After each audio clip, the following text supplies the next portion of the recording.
esta bella noche, nos quedamos en esa obra fantástica, magnífica, Isis sin velo, en el tomo 1 y estamos en el capítulo 4. Y el subtema que vamos a abordar esta noche es escepticismo por malformación cerebral. Son los que no creen, tienen una enfermedad cerebral, los que no creen, los que dudan, los escépticos, los científicos, los académicos. Dice, el escepticismo sincero en cuanto a la inmortalidad del alma del hombre es una enfermedad, una malformación del cerebro físico y ha existido en todas las épocas, en todos los ciclos. Ha venido esa marea alta, marea baja, oleaje, sístole, diástole. Escepticismo son personas que no creen, que no dudan, como los jehovanos materialistas o los científicos, son escépticos sinceros en cuanto a la inmortalidad del alma. Este es un libro muy espiritual, la inmortalidad del alma. Así conocemos al Creador por nuestra alma, por nuestro espíritu, por nuestra alma. Esto es una enfermedad de personas escépticas, es una enfermedad, como Tomás, una malformación del cerebro físico y ha existido en todas las épocas. Así como hay niños que nacen con una capa o mento, membrana sobre la cabeza al nacer, ¿no?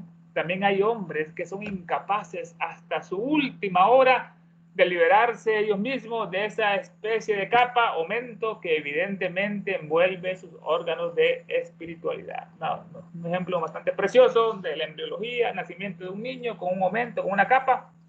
Esto es el aumento es una membrana que recubre los órganos digestivos como el epíplon o el peritoneo en otro caso. Así como hay niños, el ejemplo, que nacen con esa capa aumento, con esa membrana sobre la cabeza, también hay hombres materialistas, escépticos, científicos, que son incapaces hasta su última hora de liberarse ellos mismos esa especie de capa que evidentemente envuelve sus órganos de espiritualidad. Una comparación muy hermosa.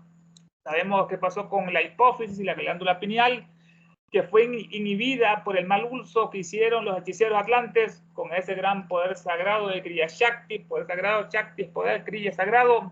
Todo lo que imaginaban se materializaba instantáneamente. Imagínense ese poder, tremendo poder. Dice el PDF aquí, el escepticismo sincero respecto a la inmortalidad del alma es una enfermedad, una deformación cerebral que ha existido en toda la época. Así como algunas criaturas nacen envueltas en el aumento, esta membrana, así también hay hombres incapaces de desprenderse durante toda su vida de la membrana que embota sus espirituales sentidos. Hipófisis, glándula pineal, ¿no? Que dice la anatomía de que supuestamente no le ha encontrado una función a esa glándula pineal misteriosa. ¿Cómo puede haber algo en el cerebro, algo en la estructura del ser humano, que es el microcosmos, el macrocosmos, que no tenga una función? Entonces, ¿por qué está? Es la gran pregunta, ¿no? En otra parte ya habla más profundamente, en el tomo sexto de la doctrina secreta, habla sobre esa arenilla misteriosa que estaba en esa glándula pineal, una arenilla minúscula que determina si un hombre va a ser espiritual o a ser materialista. Pero es otro sentimiento el que les hace rechazar la posibilidad de los fenómenos espirituales y mágicos, como estamos viendo, mesas volando, levitaciones de seres humanos, pero es otro sentimiento el que les hace rechazar a los científicos esa posibilidad de los fenómenos espirituales y mágicos. El verdadero nombre de ese sentimiento es vanidad. La vanidad, que quiere decir literalmente vacío, sin valor, casquivana. La vanidad, que la gente, las vanidosas, que tienen que comprar productos de una marca, de zapatos, de ropa, para que lo miren. Eso es lo que ha inculcado el capitalismo en el sistema. La vanidad es el sentimiento que le hace regresar a los científicos la posibilidad de los fenómenos mágicos y espirituales. Dicen ellos, no podemos producirlos, no sabe, ni podemos explicarlos tampoco. Por lo tanto, no existe. Además, nunca pudo haber existido, imagínense. Tal es el argumento irrefutable de nuestros actuales filósofos, entre comillas. Dice acá la traducción, pero la vanidad es el verdadero sentimiento que les mueve a rechazar los fenómenos mágicos y espirituales, sin otro argumento que el siguiente. Nosotros no podemos producir ni explicar estos fenómenos fantasmas. Por lo tanto, no existen. Ni nunca han existido. Ese es el materialismo, el escepticismo, como lo explican, esa vanidad de estos filósofos. Y ahora entramos al subtema, la obra de Salverte, la filosofía de la magia. Decían estos argumentos irrefutables, o sea que no se pueden son indiscutibles, no se puede rechazar, supuestamente dicen ellos. La obra de Salverte, La filosofía de la magia. Eusebio Salverte sorprendió al mundo de los crédulos, entre comillas crédulos, con su obra La filosofía de la magia.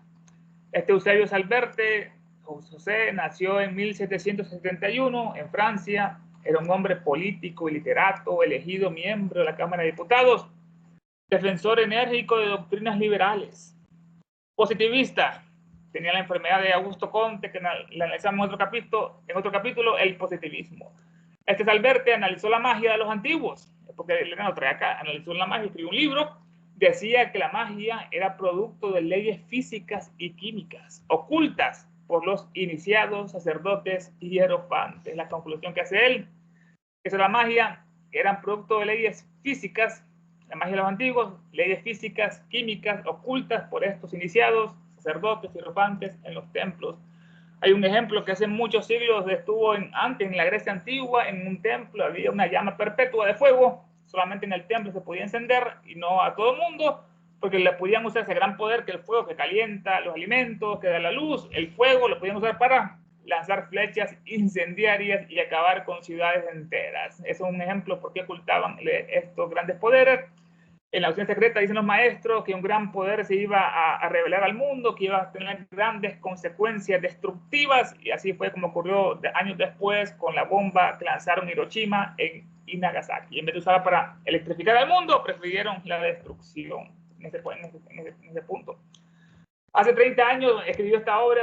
Salverte sorprendió al mundo de los crédulos con su obra La filosofía de la magia, la sabiduría de la magia. El libro pretendía desvelar la totalidad de los milagros de la Biblia, así como de los santuarios paganos de Oriente y Occidente. Es lo que pretendía el libro de Salverte. Qué palabra más bella, desvelar. Aquí estamos desvelando el libro de Isis sin velo, desvelar. Decía, levantar el velo de la gran diosa Isis. Decía, soy todo lo que fue, es y será, y ningún mortal puede levantar mi velo. Estaba en la inscripción en el templo de la Isis Saítica, Egipto. Esto representa los registros acásicos, donde Elena entraba para hacer esta obra y la audición secreta. Tuvo acceso a esos conocimientos donde están registrados todas nuestras vidas, todos nuestros pensamientos, palabras y acciones, de todos nuestros, de su tracma, de todas nuestras reencarnaciones, de esa, como se simboliza en el collar de los budistas. El libro pretendía desvelar la totalidad de los milagros de la Biblia, cómo el Mar Rojo se abrió, todo esto que caía, así como los de los santuarios paganos. Tenía Salverte esto. Dice el PDF acá, hace unos 30 años Salverte sorprendió a los crédulos, la palabra está con comillas, a los crédulos, con su obra Filosofía de la magia, en la que pretendía explicar la causa operante, la causa de los milagros bíblicos y de los santuarios paganos. Su resumen era el siguiente, Salverte. Esto es importante, cómo ocurría la magia. Decía primero que se ocupaban largas edades de observación. Eso es muy importante, la observación. En el método científico, el primer paso, la observación. Largas edades de observación de los fenómenos, ¿no?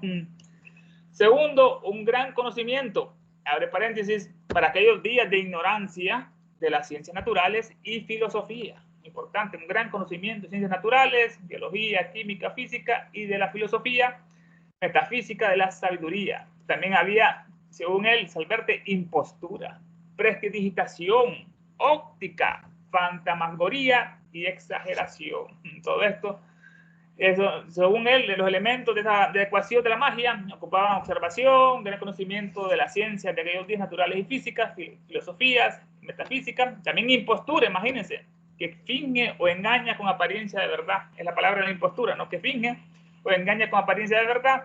Vemos que el mundo está dominado por el engaño, por la mentira. No es el bien que domina el mundo, es la falsedad, es la ignorancia. Vemos como esos seres, esos destructores, como Jehová o Alá, que en su nombre se han matado millones de seres humanos, son grandes demonios y son los dioses supuestamente que adoran las personas, entre comillas, normales. Así los católicos antes mataban a la gente con lo que decía el Papa, las bulas papales, los judíos, los masones, los sionistas, árabes, comunistas, capitalistas. Esto es la impostura en todas partes, está en el sistema, está en Hollywood, en los premios Nobel, en la economía, en el dólar, el ojo, todo está esa impostura, ese engaño. Se ocupaba además de para la magia entonces, engaño, impostura, filosofía, gran conocimiento de las ciencias naturales, largas edades de observación, la prestidigitación que hemos analizado, que eran estos malabaristas falsos. También se ocupaba la óptica, ilusiones ópticas, ¿no? Ilusiones, fantasmagoría. Esta palabra, fantasmagoría, el arte de representación con ilusiones ópticas. Una especie de teatro del terror.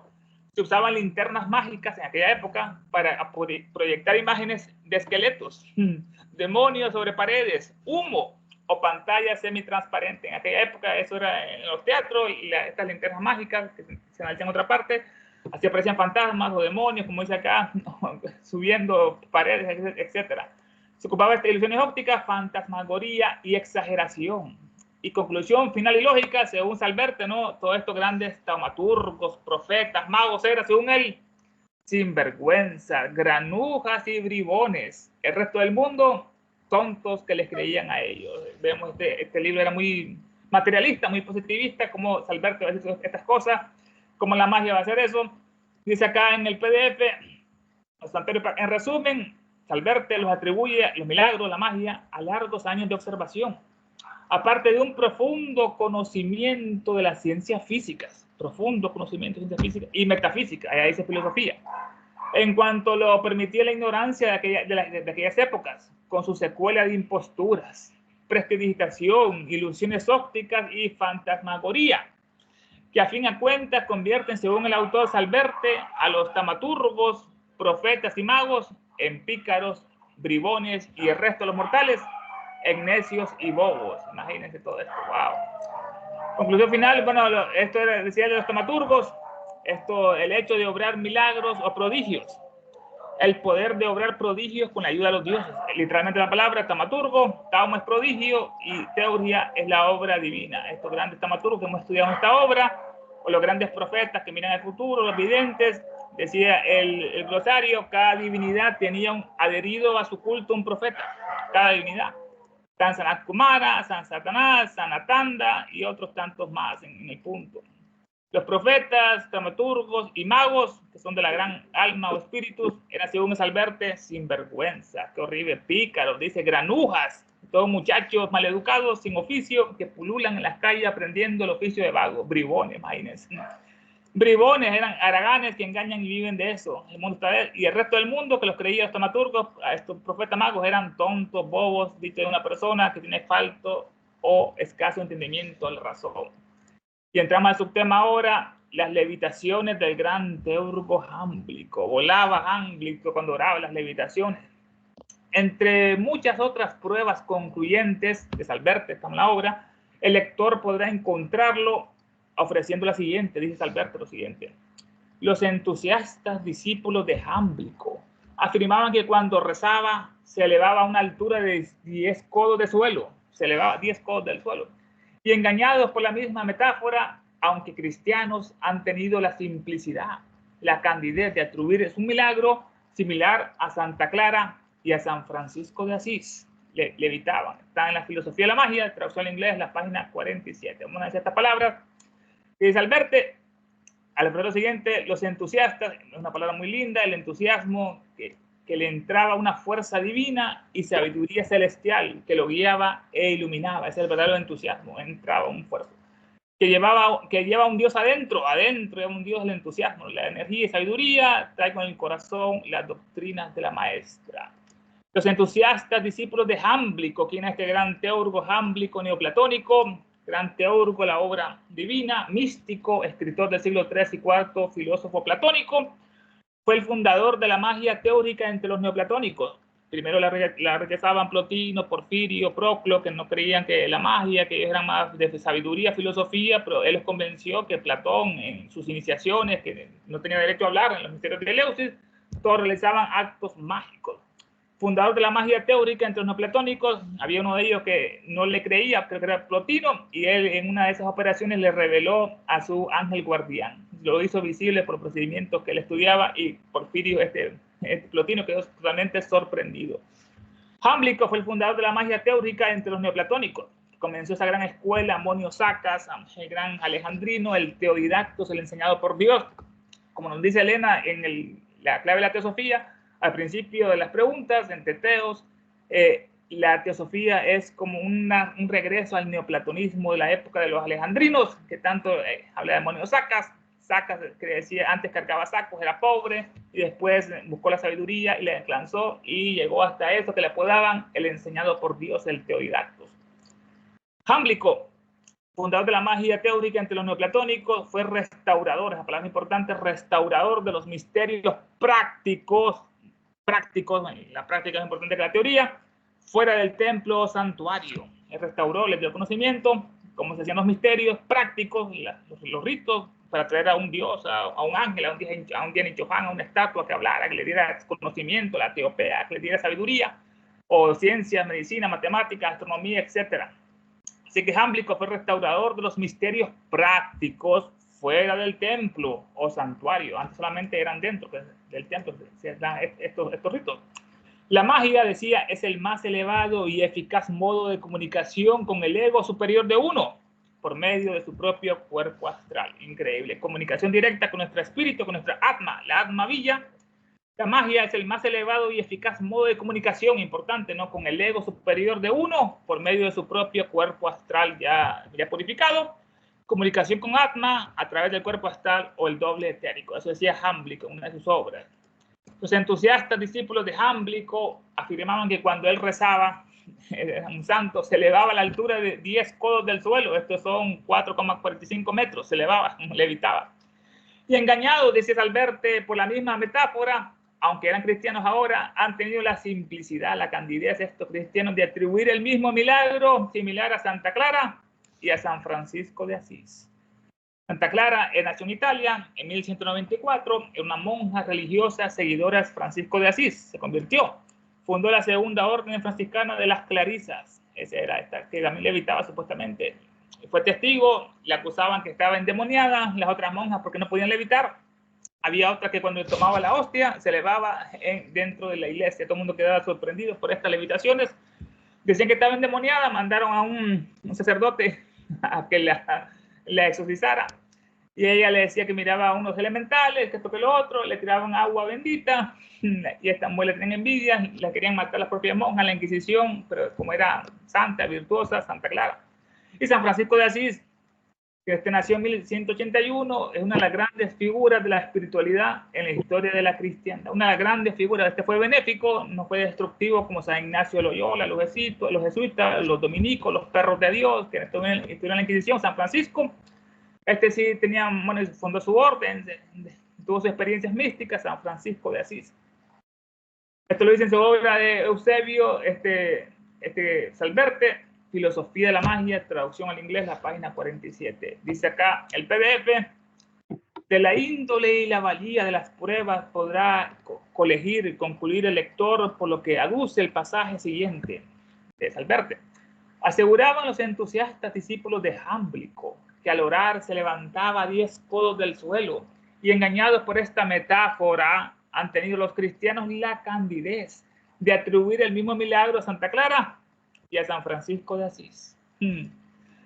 Cientos de viajeros afirmaron haber visto a faquires producir los mismos fenómenos. Vamos a corroborar también las levitaciones, no solo Jámblico, no solo San Francisco, hoy en la época de Elena, 1800, cientos de viajeros, muchos, afirmaron haber visto a faquires producir los mismos fenómenos. En la India, los grandes ascetas que domesticaban las grandes cobras, le hacían bailar, los flautistas, los encantadores y otros que levitaban. Así muchas personas comprobaron esto, faquires volando, el mismo fenómeno. Y todos fueron creídos mentirosos o alucinados. Este es el mundo, los mentirosos y alucinados. No creen el testimonio de los testigos, pero no fue hasta ayer que el mismo fenómeno fue presenciado y respaldado por un conocido científico, fue producido en condiciones de prueba, declarado por el señor Crookes como genuino, levitaba, y que está más allá de la posibilidad de una ilusión o un truco. Estos son. Pero no fue hasta ayer que el mismo fenómeno, la levitación, fue presenciada y respaldada por un conocido científico, fue producido en condiciones de prueba, pasó todas las pruebas, declarado por el señor William Crookes como genuino. Lo comentamos bastante a este hombre, William Crookes, en la obra. Sir William nació en 1832, fue uno de los grandes, importantes físicos y químicos de su época, un inglés. Fue uno de los miembros de la Sociedad Teosófica, este es Crookes. Su trabajo profesional se centró en la espectroscopía, el espectro, ¿no?, de la luz. los tubos de vacío y la invención del radiómetro, también el tubo de rayos catódicos, que después se creó el televisor gracias a ese invento de Crookes. Fue presidente de la Sociedad Real de Ciencias, Crookes. Se interesó en el espiritismo y presenció las apariciones de los fantasmas de Catalina King en su propia casa, en su propia oficina, sin que hubiera otra persona, y era totalmente real. Crookes se convirtió al ostracismo, como con Wallace pasó lo mismo, lo rechazaron los científicos, pero como una gran eminencia quedó para la historia que él se hizo espiritualista, el señor William Crookes. Él atestiguó bajo condiciones de prueba las levitaciones que eran ciertas y las calificó como genuinas y que están más allá de la posibilidad de una ilusión o un truco, en este caso, truco o trapo. Dice acá, según Salverte, los centenares de viajeros que atestiguan haber visto idéntico fenómeno en los faquires, levitando, serían todos unos embusteros o estarían alucinados. Sin embargo, hace poco tiempo el eminente William Crookes atestiguó un fenómeno de esta índole, levitación, en condiciones que imposibilitan todo fraude. Y de la propia suerte había aseverado lo mismo mucho tiempo antes infinidad de testigos a quienes sistemáticamente se les niega el crédito de sus observaciones. Y así fue manifestado muchas veces antes las levitaciones y atestiguado por numerosos testigos, aunque ahora invariablemente no se cree en estos últimos testigos. Dice Elena una frase helénica para ponerla marcada con oro: pasa tus cenizas científicas, oh crédulo Eusebio Salverte. Como lo termina Elena este tema, pasa tus cenizas científicas, oh crédulo Eusebio Salverte, ¿no? Qué final, qué epíteto más lapidario de Elena a este Eusebio, positivista, ¿no? Que no creía en las levitaciones, a pesar de tantos testigos que así lo atestiguaban. Pasa tus cenizas científicas, oh crédulo Salverte. ¿Quién sabe si antes de que acabe el presente siglo, la sabiduría popular habría inventado un nuevo proverbio, tan increíblemente crédulo como un científico, ¿no? En este punto. Esta mofa, Elena, una ironía tan bella, quién sabe si antes de que acabe el presente siglo, en 1800, la sabiduría popular habría inventado un nuevo proverbio, una sentencia breve, tan increíblemente crédulo como un científico, ¿no? Totalmente. Acá el PDF dice, sin embargo, hace poco tiempo, Crookes, a otros testigos, que a quienes sistemáticamente se les había negado el crédito. Pasa tus científicas cenizas, oh Eusebio Salverte. Quién sabe si antes de concluir el presente siglo, la sabiduría popular habría inventado este nuevo proverbio, tan increíblemente crédulo como un científico. Ahí lo dije Elena con esas puntas, con esas entre comillas. ¿Por qué ha de parecer tan imposible que una vez separado el espíritu de su cuerpo tenga el poder de animar alguna forma evanescente creada a partir de esa fuerza mágica, fuerza psíquica, fuerza étnica o etérica, con la ayuda de los elementales que le suministran la materia sublimada de sus propios cuerpos? Para analizar este pequeño párrafo, dice Elena cómo se pasan las leyes en otros planos. ¿Por qué ha de parecer tan imposible que una vez separado el espíritu de su cuerpo, cuando se ocurre la separación de los principios, cuando desencarna el cuerpo físico, entonces, una vez separado el espíritu de su cuerpo, tenga el poder este espíritu de animar alguna forma evanescente? Esta palabra evanescente, que se desvanece o se esfuma, es algo tenue, algo sutil, algo vaporoso, imperceptible, como nuestro cuerpo astral o como nuestro doble etérico que usamos al dormir. Bueno, ¿por qué es tan imposible decir que una vez separado el espíritu Atma de su cuerpo físico tenga este poder de animar alguna forma evanescente? Los otros principios, ¿no? Sigue animando el cuerpo astral, el doble etérico, el Kama, el Manas, el Kamarupa, el Buddhi, el Manas, Mayavirupa, el otro vehículo, tenga el poder de animar este espíritu de alguna forma evanescente cuando deja el cuerpo, poderoso el espíritu, ¿y quién crea esta forma evanescente? La crea la fuerza mágica o la fuerza psíquica de Crookes, que la hemos estudiado, o la fuerza étnica de Thury, o la fuerza etérea, o faltó la fuerza ódica, magnética, del varón de Reichelman. Están todas las fuerzas que hemos estudiado de Foucault, cómo se van dispersando. Así que este espíritu tiene el poder de animar alguna forma evanescente, otros principios, creada a partir de esa fuerza mágica, psíquica, étnica o etérea. ¿Con la ayuda de quiénes? De los elementales. Lo ayudan a crear esos cuerpos. Los elementales son espíritus de los elementos, criaturas desarrolladas en los 4 reinos o elementos: agua, tierra, viento, fuego, ¿no? Los nocmos, las ondinas, los silfos, las salamandras, son criaturas desarrolladas en los 4 reinos o elementos, son más bien fuerzas de la naturaleza, son más bien fuerzas que hombres o mujeres etéreos. Nos da los teosóficos esa división, son más bien fuerzas que hombres o mujeres etéreos. Los elementales son seres materiales o invisibles, para nosotros, claro está, de naturaleza etérea, como el 5º elemento, el éter, ¿no?, que viven en los elementos. En la próxima ronda el éter va a ser visible. Son seres materiales o invisibles para nosotros, de naturaleza etérea, que viven en los elementos. Así es, son los que le ayudan al espíritu a crear esos vehículos, esos cuerpos. Con la ayuda de los elementales, animan el espíritu, dicen, ese nuevo cuerpo. Con la ayuda de los elementales, que le suministran estos la materia sublimada de sus propios cuerpos.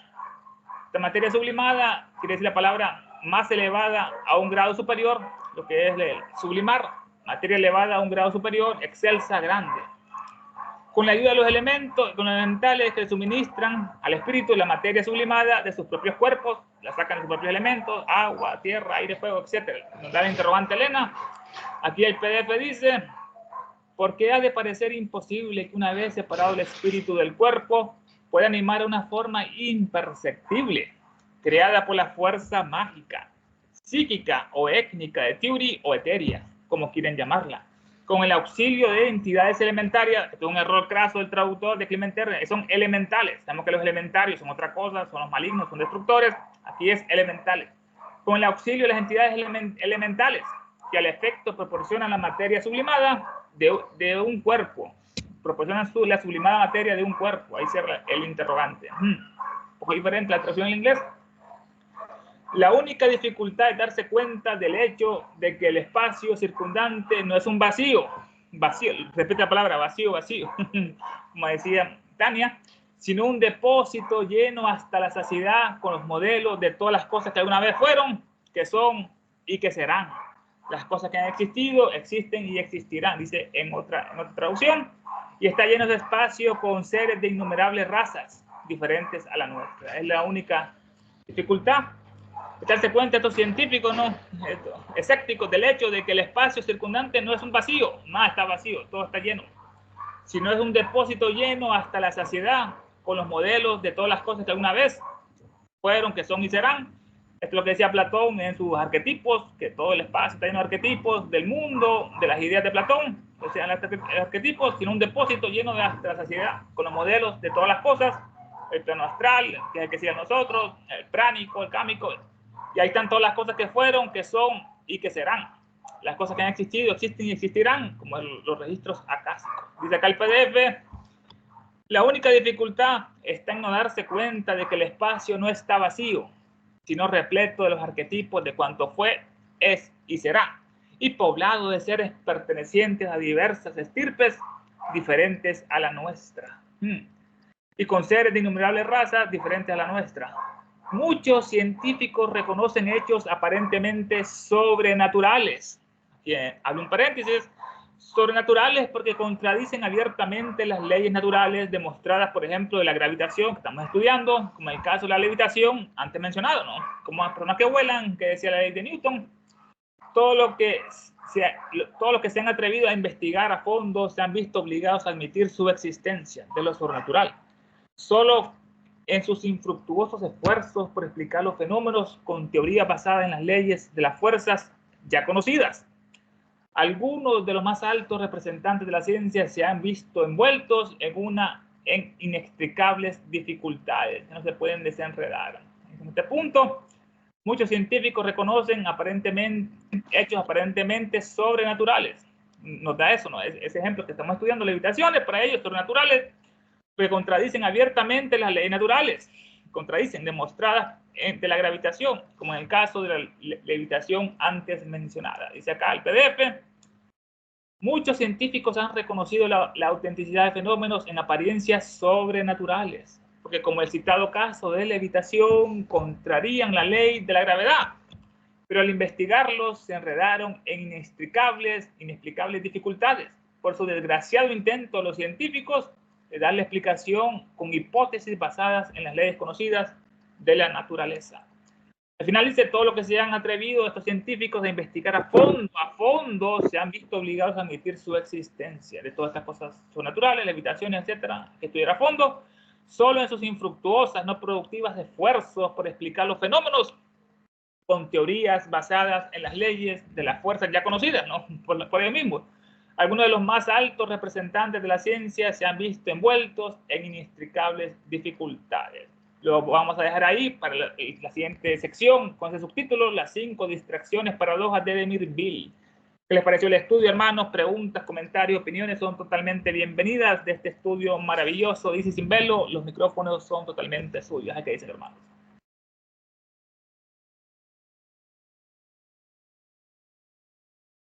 Está bien donde nos quedamos más. Sin embargo, Ernesto, las cinco paradojas de que lo denominan las distracciones van implícitas de lo que se habló anteriormente, porque lo que llama la atención es que estos grandes científicos en sí, ¿verdad? Eminencia en su época, ninguno se puso de acuerdo. Cada uno dio su punto de vista sin estar de acuerdo al anterior. Porque, por ejemplo, Faraday decía, no, papito, si es que lo que pasa es que uno empuja a una reacción de lo que la fuerza que empuja y así mismo viene de regreso. Ahora, Faraday tenía algo muy particular en su ser, que como no creía, él podía cortar los sucesos que se hacían en determinado momento. Por eso hay un escrito muy duro que se le dio a Gasparín. Que dice, no, eres un tonto. ¿Cómo es posible que pierdas tu tiempo en tonterías cuando son manipuladas por farsantes?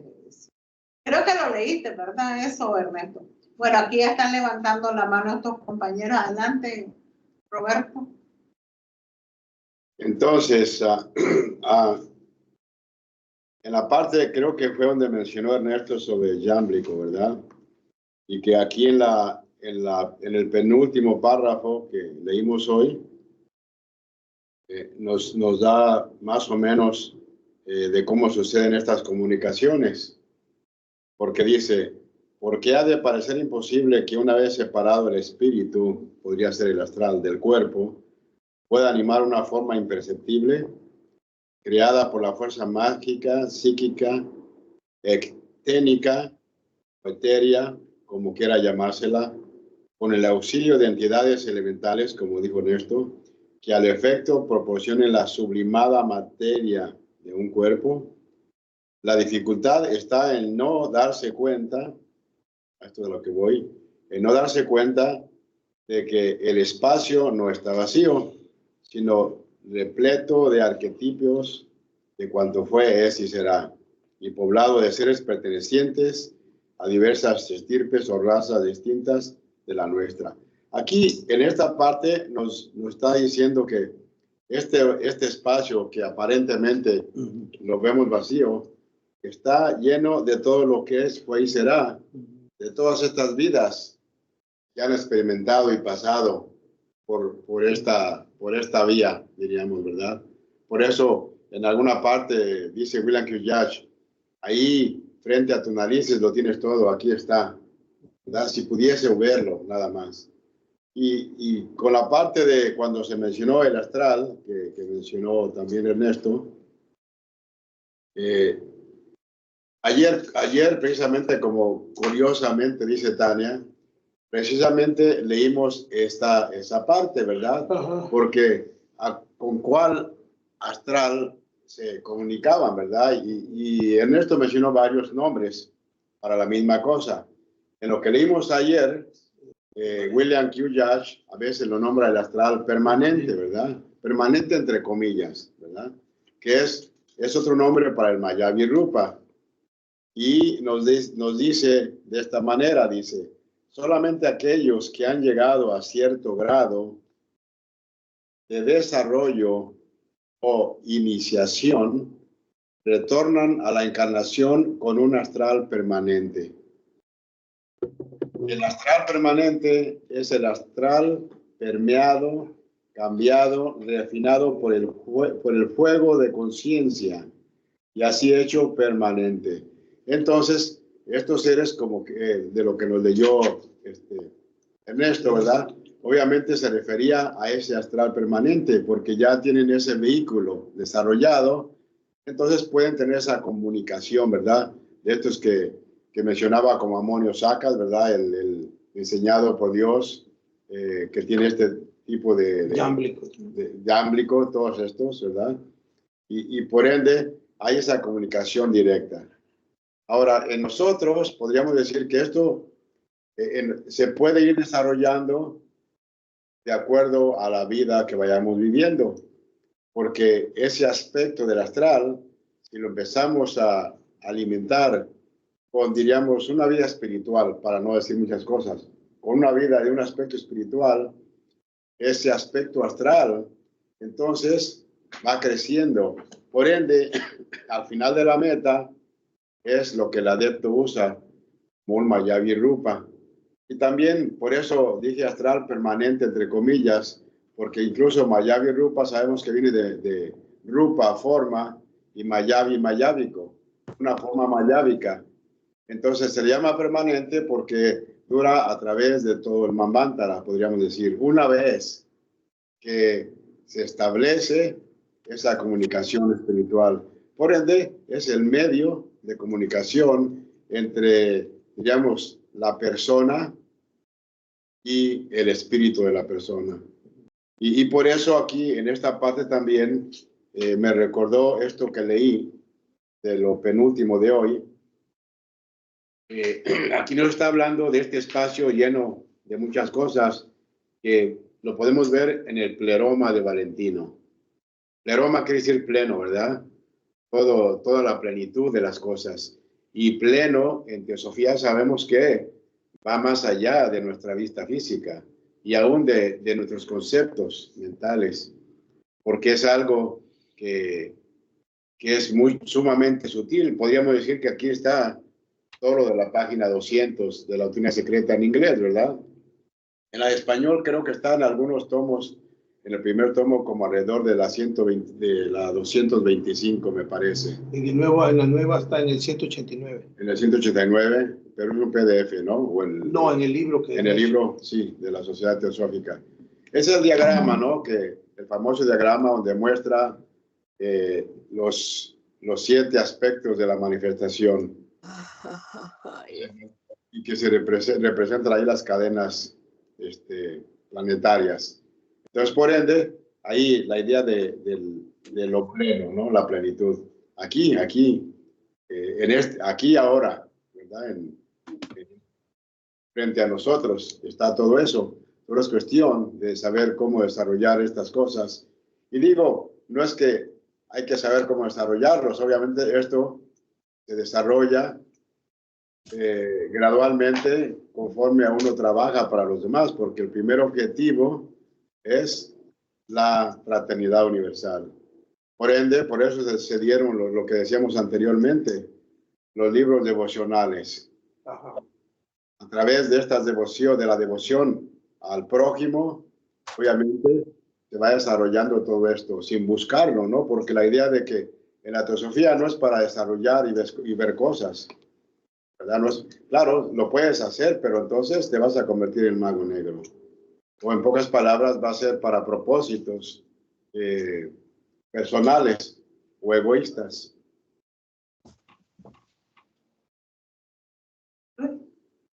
Estaba pensando con Salberti, ¿qué era? ¿El filósofo, científico, investigador? ¿Qué era él? ¿Bien? Salberti. El que estaba diciendo Sí. esto. Bueno, él lo describió muy bien. ¿Qué era él? ¿Qué era él, Ernesto? Nació en 1771, era político, literato, miembro de la Cámara de Diputados, defensor enérgico de doctrinas liberales, era positivista, y él hizo, en su libro, analizó la magia de los antiguos.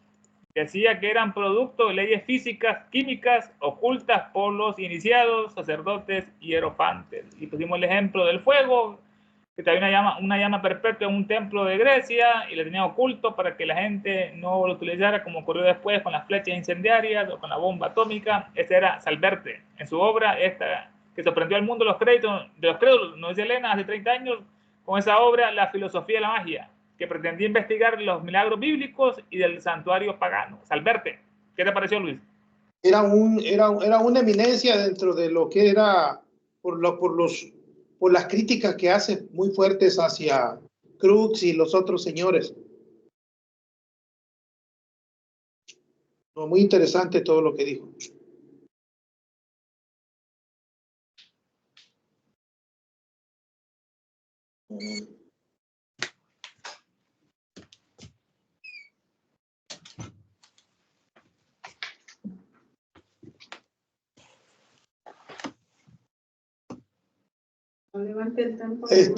Solo una cosa más, el Miami Rupa era el astral permanente, el Kama Rupa no, ¿verdad? Kama Rupa es... Claro, ese no es permanente, es temporal. Pero es que es un astral. Es un astral, después de la muerte es el Kama Rupa. Ok.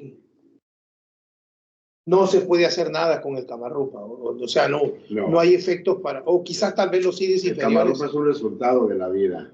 Okay. O sea que ese hasta se desvanece después de la muerte, en ese no puedes trabajar. El Kama Rupa está lleno de pasiones y emociones egoístas personales. Creado por nosotros mismos. Por supuesto. Ok, sí, está bien. Está bien. Ahí esa es la importancia de deshacerse de ese Kama Rupa en vida. Sí, por eso es Kama. Pero son los deseos más bajos, diríamos. Y claro, es un campo muy amplio, ¿no? Porque cada quien tiene diferentes pasiones y deseos, ¿no? Entonces, por eso, obviamente, el Kama Rupa es como decir, si yo digo un ser humano, imagínate cuántos seres humanos hay, billones, y todos son diferentes, todos somos diferentes. Así, si dices un Kama Rupa, imagínate, va a ser... Solo una cosa más, los medium, con eso es con lo que trabajan cuando desencarna el individuo, ¿no? No necesariamente. Como dijo, son elementarios, y a veces atraen el Kama Rupa porque el Kama Rupa es un cadáver. Es un cadáver astral, en pocas palabras. Un cadáver astral. ¿Verdad? Que se vaya a deshacer, al menos que sea alimentado por estas sesiones mediumnísticas, pero eventualmente todo se deshace. Sí. Es que hay una parte que vale la pena, ya que se está hablando de eso, leerlo otra vez, que dice, ¿por qué parece tan imposible que una vez separado el espíritu de su cuerpo, ya ahí más adelante, ahí mismo, ahí Ernesto, el espíritu del cuerpo pueda tener el poder de animar alguna fuerza evanescente? Esa es una palabra fuerte. O sea, que si no la masticamos, pues no va. Creada a partir de esa fuerza mágica, y podría tener 2 puntos, porque es la fuerza psíquica, esténica o etérea, con la ayuda de los elementales que lo suministran con la materia sublimada de su propio cuerpo. Aquí viene todavía más explicativa. La única dificultad de lo anteriormente dicho arriba es darse cuenta del hecho de que... No, así no dice. ¿A dónde no dice? La única dificultad es darse cuenta del hecho... No. Bueno, la traducción mía. Mira, la única dificultad está en no darse cuenta. Yo estoy leyendo la traducción que yo hice. Pero no es en darse cuenta. Perdón, adelante. Ok, no hay problema. La única dificultad es darse cuenta del hecho de que el espacio circundante no es un vacío, sino un depósito. El Upadi, podríamos llamar a un depósito, lleno hasta la saciedad con los modelos de todas las cosas que alguna vez existieron. Son y serán y con seres de innumerables razas a diferencia de la nuestra. Y aquí eso de innumerables razas tiene que ver también con lo que vamos a leer más adelante, que es la gruta de Lourdes, que se le apareció la Fátima, digo porque en una creo que fue la clave de la teosofía o el océano de la teosofía, a ver Roberto, me vas a ayudar a recordar esto, que dice que los maestros o los adeptos, pongámosle el nombre cualquiera, se tienen que aparecer con cuerpo parecido a la raza que se está viviendo, o sea, la población. No pueden aparecerse con otro cuerpo porque no lo van a reconocer, en carreras estarían corriendo. Entonces, por eso a estos cristianos se le apareció como una imagen de una virgen, de algo. Yo ahí en ese momento que leí eso, digo, a los budistas no se le aparece la guadalupana, no se le aparece la guadalupana. ¿Estás hablando de Juan Diego? Sí, o sea que a los budistas no se le puede aparecer ni Juan Diego o Guadalupe, nada de eso. Pero a la vez es extraño que los ateos, los que no creen nada, no se le aparece ninguna virgen para que crean. Entonces, ojo al Cristo, ahí va la mente jugando más que otra cosa. Ya, entonces, pero esas partes de esos seres que se aparecen son más inteligentes, bueno, por supuesto, pero utilizan esa forma para que no salgan corriendo, ¿no? No salgan corriendo. Imagínate que hay una parte que dice, ¿qué tal si Jesucristo, dice, estuviera en Nueva York, en una calle famosa, ¿no? Diciendo, yo soy, síganme a mí. Nadie lo creería. Entonces tiene que ver mucho con eso. La lógica tiene mucho que ver, pero sobre todo estos adeptos nos dan unas perlas, porque dicen, ¿no? Nosotros nos aparecemos de acuerdo al cuerpo en que están. Entonces, te imaginas en otros lados que existen cuerpos de diferente forma y de diferentes sustancias, ya que hace la énfasis de eso. Adelante, Roberto. Sí, no, y lo interesante de esto que acabas de decir es que el verdadero adepto jamás se anuncia, ¿verdad? No anda con pancarta. Eso es lo que iba a Exacto, decir sí, yo, ¿verdad? nunca, Nunca dice yo soy un adepto, ¿verdad? Síganme. no. O sea que ese es precisamente lo que estudiamos, de que se retira y Es como observa. que tiene maybe como un magnetismo que atrae a la gente. Entonces sí, y va a haber quienes lo reconocen también a la vez, ¿verdad? Va a haber seres que lo reconocen precisamente por su forma de expresarse, tal vez por su forma de actuar, no necesariamente por lo que dice que es.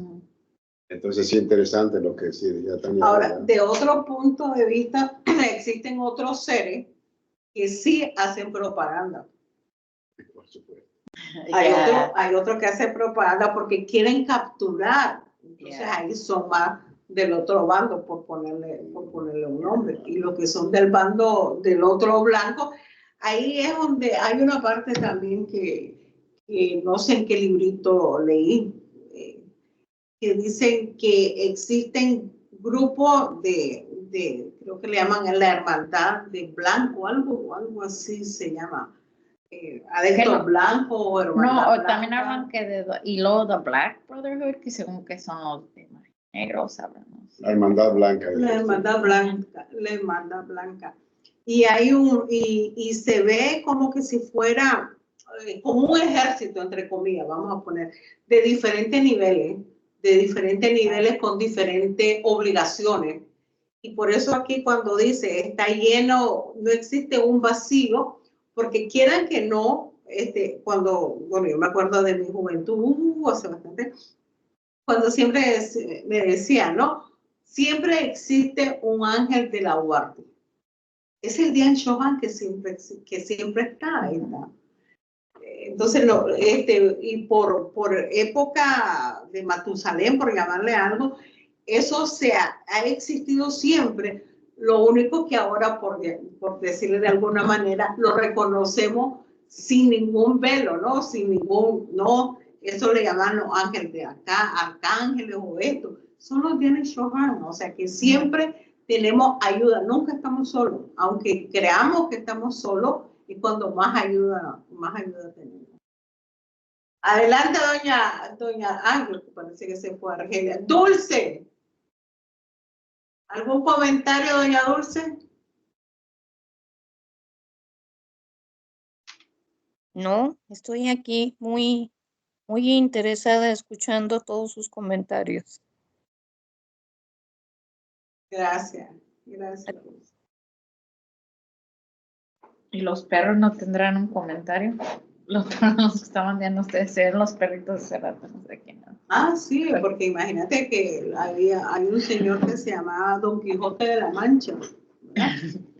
Y le dice, Sancho Panza, le dice, mire esos perros, no te preocupes, le dice, que ladren los perros, porque ahí se ven que vamos pasando. Entonces los perros estaban con nosotros diciendo, adelante, decían estudiantes.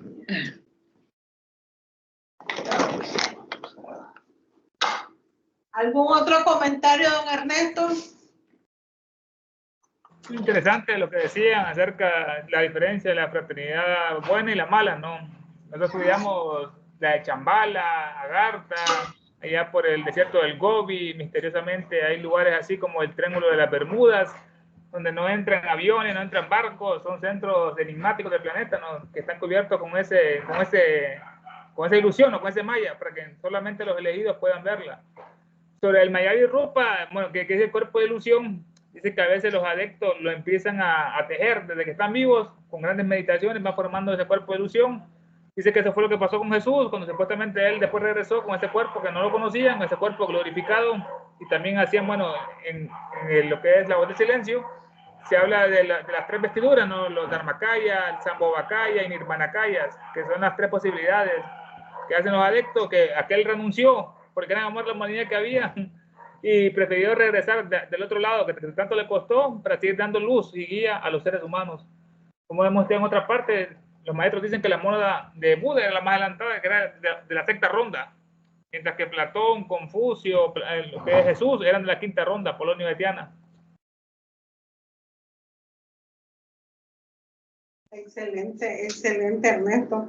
Y ve que da la casualidad, ¿no? Que cuando el supuesto Jesús que resucitó iba en el camino bueno, un camino, no me acuerdo el nombre, tal vez tú te vas a acordar. El camino de Betania. Bueno, uno de los caminos, no sé cuál de los caminos se llamaba. Pongámosle Betania, no hay problema. Iban dos caminantes ahí, churrum, iban caminando. Y de repente le dice, bueno, ¿y por qué vas llorando? Le dice, ¿por qué pasa? Y es que tú no sabes que ha muerto Jesús, o no sé cómo le llamaban en esa época. Y ahí es donde se ven que existen otros cuerpos, ¿no? Ahí en el Nuevo Testamento, ahí se ve que cuando reencarnan, van con otro cuerpo que no es el mismo. Así es. Ahí hay una ojo al Cristo ahí. Adelante, Luis. Es un churrumba. Yo no tengo nada que decir. Aquí. Roberto, a ver qué dices. Por la idea de que hay este vehículo con el cual se puede haber esa comunicación directa, es el hecho de que tú mencionabas el ángel de la guardia, ¿verdad? Mencionabas de un Diyan Chohan. Entonces, porque se puede decir de que desde el principio del Manvantara, como egos, entonces sabemos que estaba buscando la página en la Trinidad Secreta, porque habla precisamente de una estrella, ¿verdad? Y que esa estrella es como el Diyan Chohan de cada uno de nosotros. Y a veces se dice, ¿cuál es tu estrella, verdad?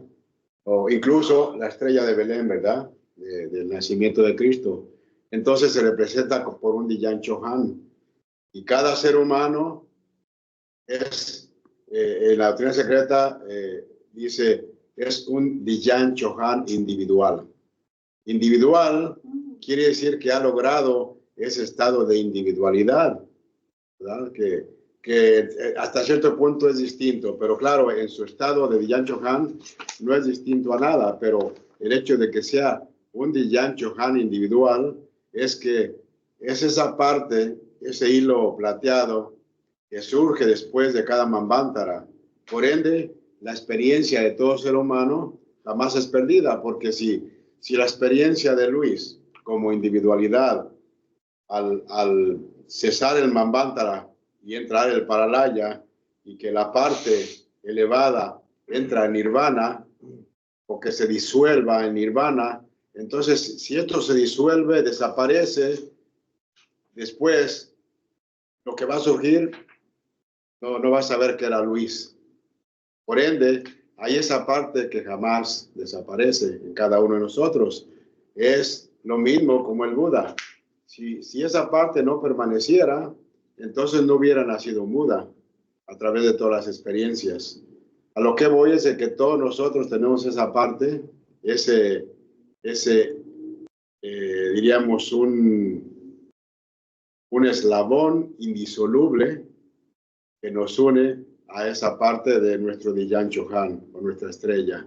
Y por ende, hay diferentes vehículos, y así entonces el astral, porque traemos un astral todos desde los pitres lunares, el Chaya, entonces podemos, a ese aspecto le podemos dar el color de lo espiritual, funcionando y trabajando para los demás, para que eventualmente se convierta en este medio a través del cual tenían comunicaciones todos estos seres que mencionó Ernesto también ahí, ¿verdad? Esa es la idea de que entonces si ya por naturaleza y ya está esa parte de nosotros, solamente hay que despertarla, diríamos. Así como el Buda, ¿no? ¿Por qué se dice que el Buda es el despierto? Despertó, ¿verdad? Es como la personalidad que ha estado adormecida por el momento, porque hemos entrado en una encarnación y nos adormecemos. Entonces la idea es de ir despertando gradualmente. Y Ernesto mencionaba algo de aquí en lo que se leyó sobre develar, ¿verdad? O desvelar, decía.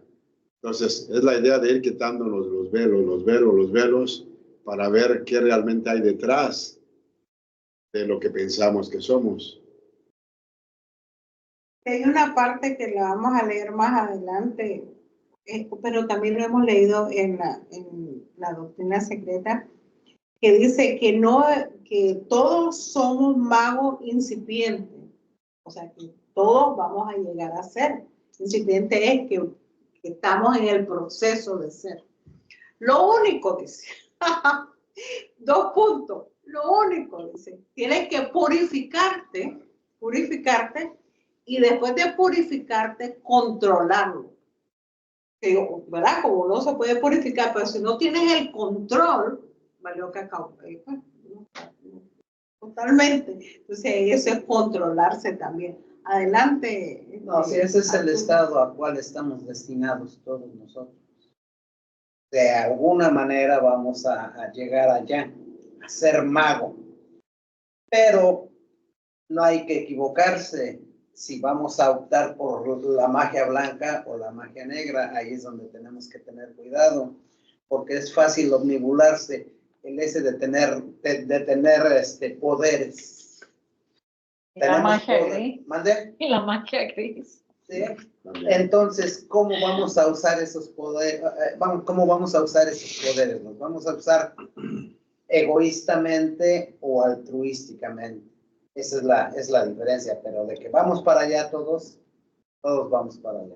En este momento somos magos de alguna manera para los seres inferiores a nosotros, no digo de los humanos, sino para los animalitos, para un perrito, para un gatito, lo que sea. Nosotros somos como dioses para ellos, porque nosotros hacemos cosas que ellos no pueden hacer. Posiblemente ni entienden ellos porque no tienen la mente despierta todavía, pero ellos intuyen en su intuición, intuyen que nosotros somos algo superior a ellos. Para ellos somos magos. Voy a dar un ejemplo, porque hay mucho.